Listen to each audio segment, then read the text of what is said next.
Hello বন্ধুরা, শুভ দুপুর। এখন বাজে 11টা 5 বন্ধুরা।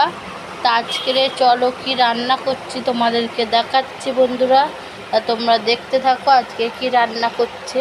পটল, উচ্ছে, আলু ভাজা হয়ে গেছে। এটা ওই মাংসটা ধুয়ে আমি পরিষ্কার করে নিয়েছি।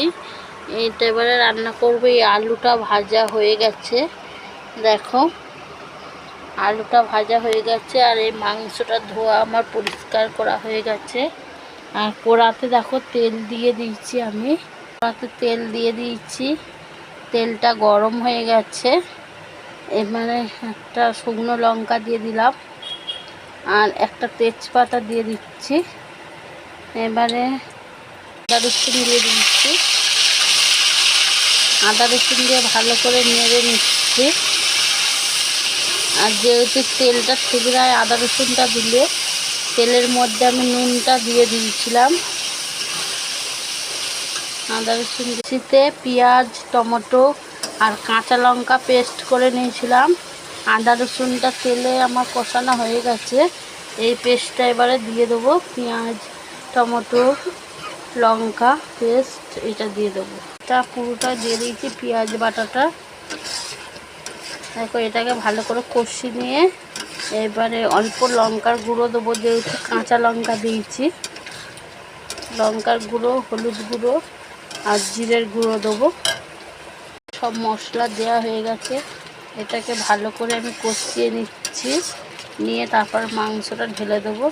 মশলাটা কষানো হয়ে গেছে, মশলা থেকে তেল ছেড়ে দিয়েছে।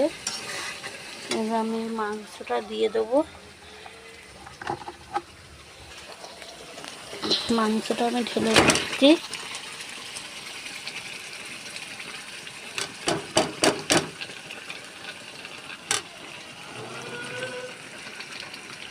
মাংসটা দিয়ে ভালো করে নাড়িয়ে নিচ্ছে। দেখো বন্ধুরা, আমার মাংসটা কষানো হয়ে গেছে। মাংসটা কষানো হয়ে গেছে। এবারে আলুটা দিয়ে দেবো আমি।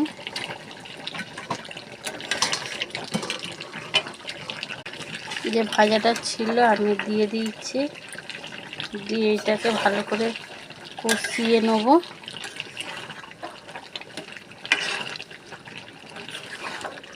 মাংসের সাথে আলুটা ভালো করে নেড়ে নিচ্ছি, নিয়ে ভালো করে কষিয়ে নিলাম।